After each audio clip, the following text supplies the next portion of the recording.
Hi, thank you so much for watching my video and viewing my project on ulcerative colitis. My name is Paige, and I just wanted to make this video to clarify the difference between IBD and IBS. So I know that Camille did mention this in one of her videos, but I just wanted to reiterate and include it as part of my project. So IBD is inflammatory bowel disease, and this is a chronic condition. It includes ulcerative colitis and Crohn's disease. So both of these conditions often manifest as having chronic diarrhea. And there are some differences between the two, and I'll just go over those really briefly. So in ulcerative colitis, only the large intestine is affected. And the lesions or the ulcers are often continuous and they don't skip any sections.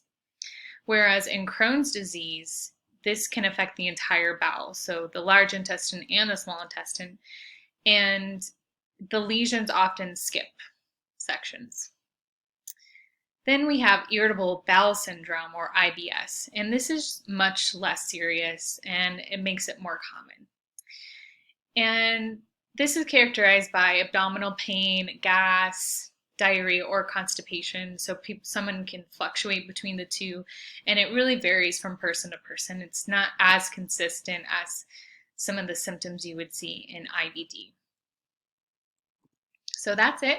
There's my reference. And I also just wanted to mention that in the extra section, I will have an interview with me asking my sister-in-law some questions. And she suffers from ulcerative colitis, and so she was kind enough to answer some questions for me. And it's really just to give everyone a feel for what life is like living with ulcerative colitis. So if you want to take a look at that, you can. And if you have any questions at all, and you want to know something more about my references or anything at all, just email me. I'd be happy to help you. And thank you so much for listening again. Have a great day.